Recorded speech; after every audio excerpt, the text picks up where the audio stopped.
you're trespassing right now. That's why I'm asking you what you're doing. Trespassing on public property that I paid for? Yes. Can I have your name, badge number, please? Yes. He's back here walking by the units recording.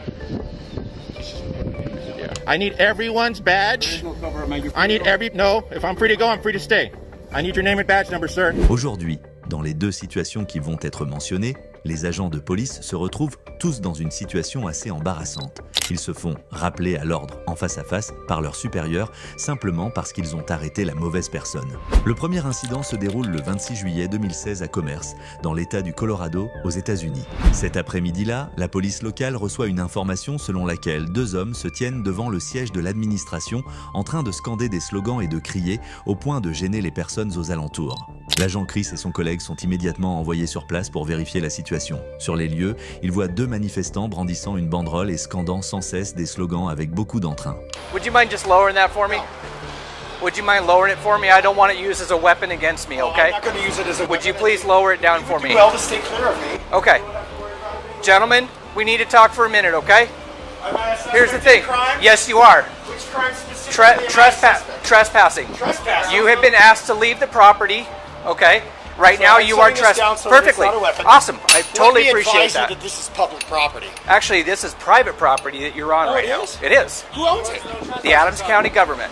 The Adams County government. Oh, I forgot about his name. Didn't he run for president? No, he's not a person, it's the public! What the f*** is wrong with you people? Sir? No justice, no peace, fuck the police! Keep an eye out all the way around, please. You've been asked to leave the property. Yeah? You are now committing trespassing, okay? I'm removing you from private property because you were asked to not leave private this property, yes. Do you see any posted signs? No, this is a building open to the public. Aux États-Unis, même si les bases militaires ou les prisons contrôlent les entrées et sorties de manière extrêmement stricte, la plupart des bâtiments des pouvoirs publics restent relativement faciles d'accès pour les citoyens. C'est pourquoi ces deux hommes avaient tout à fait le droit de se tenir juste devant le siège de l'administration pour exprimer leur opinion. Cependant, afin d'éviter des ennuis inutiles, ils s'étaient mis d'accord d'eux-mêmes pour se déplacer sur la partie du trottoir public afin de continuer à manifester. Malgré cela, l'agent Chris estime que leur comportement constitue une intrusion illégale et il les suit pour leur demander de présenter leurs papiers d'identité. I need your ID, please, so I can write you a summons. You will be willing to write me a summons? Yes. Outstanding. I need your ID also, please, sir. Okay, I'm going to place you under arrest then. You are not placing me under arrest. Come here. You have no right to ask for any. Come here. All right. Taser.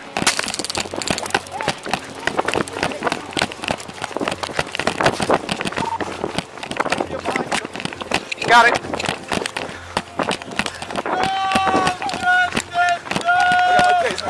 Go.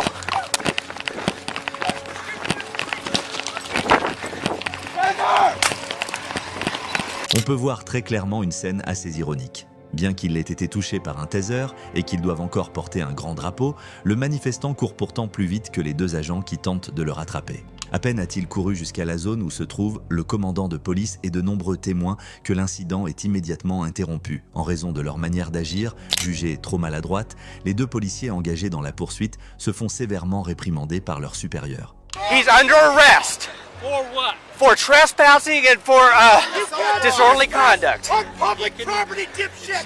What the f*** is wrong with you? When he's in front of the business, yelling f*** everybody. You see this sign? It says freedom of speech. You want to know why? Because cops like you keep f***ing. And he refused to give me his ID, which he's required to do. For why? So I could issue him a citation for trespassing. It's not trespass. En effet, l'expérience n'est jamais inutile. Le commandant comprend très vite qu'il s'agit d'une interpellation totalement infondée et intervient immédiatement pour empêcher la situation de dégénérer. Cependant, les crochets métalliques du taser restent profondément plantés dans le bras du manifestant, l'obligeant à subir une intervention chirurgicale pour les retirer. Par la suite, les deux manifestants déposent une plainte contre le commissariat, estimant qu'ils avaient été contrôlés de manière arbitraire et que leurs droits civiques avaient été violés.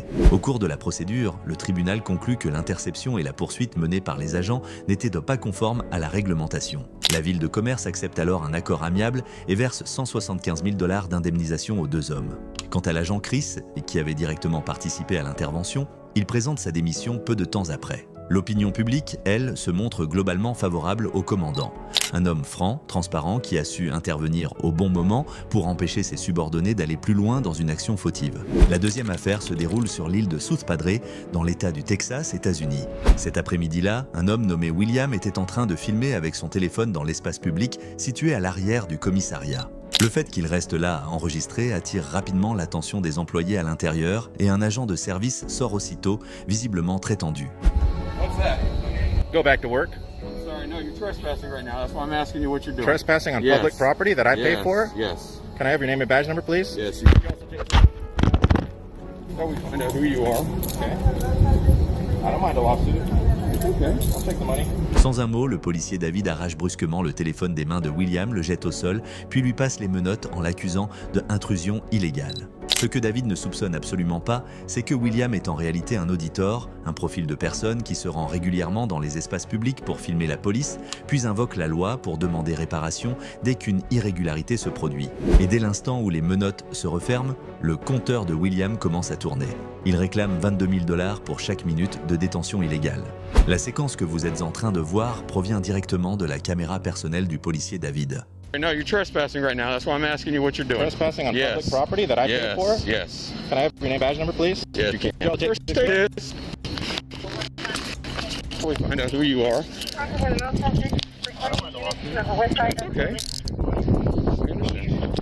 So what is it you're doing back here? Hey, guys. Your phone is perfectly fine. Hey, and guys, it's on still. See that? go ahead and call, Step Stop over by your here. house, please. We're talking to you. So step over here and tell us what you're doing back here. This is private property, and that's why we're asking you. how can a police department be private Do property? you have an ID with you? How can a police department be You have an private ID property? with you, sir. Ma'am, did you turn my phone off? You got a, That's a violation of my First Amendment. what's your full name You and have a date of birth? supervisor? What's your full name and date of birth? Can I please talk to a supervisor? What's your full name and date of birth? You guys are working on getting a lawsuit. Can you So please? listen, you're fixing to be arrested for failure to ID if you don't identify yourself. That's a secondary charge. What's the Do primary you understand? charge? What's the Do primary you charge? understand? What's the primary charge, sir? What is your name and date of birth? Sir, what's the primary charge? You are being detained I'm right not going to now. answer anything. If I'm detained, then I don't have to talk to you. I like my lawyer, please. Thank you.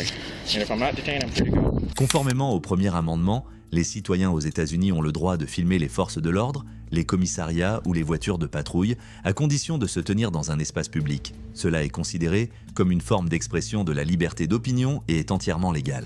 C'est pourquoi le fait de retenir William sans aucun fondement fait que les policiers tombent involontairement dans le piège juridique qu'il avait préparé. À ce moment-là, le commandant de l'unité arrive lui aussi sur les lieux. He's back here walking by the units recording. Yeah. So he's just detained right now. I'll cut him loose. I don't mind, but.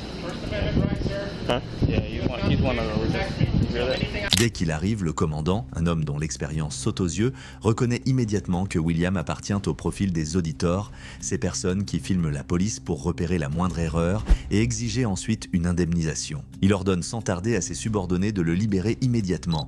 On ignore si ce commandant avait déjà payé le prix dans des situations similaires par le passé, mais David, lui, change totalement d'attitude dès qu'il comprend qui est réellement William.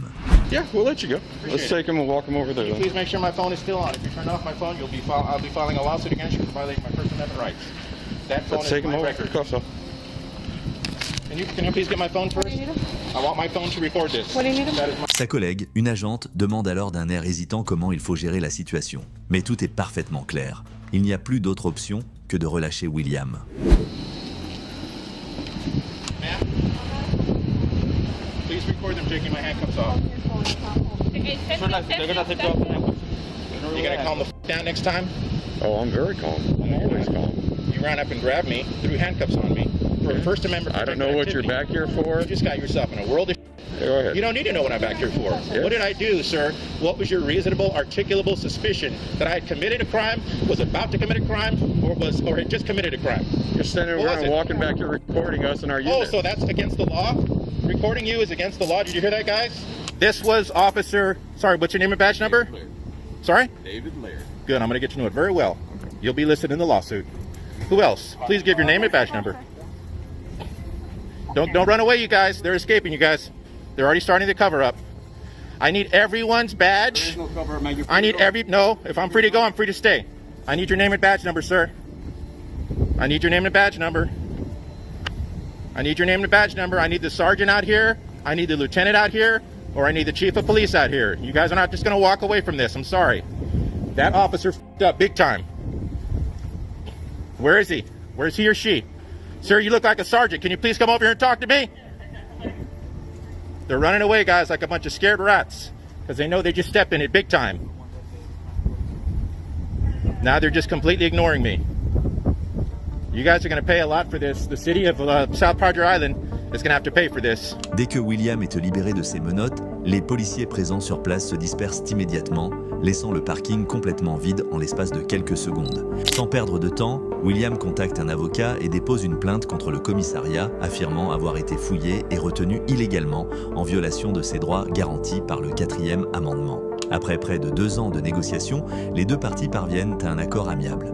Le service de police accepte d'améliorer son programme de formation professionnelle, tandis que William reçoit une indemnisation de 64 000 $.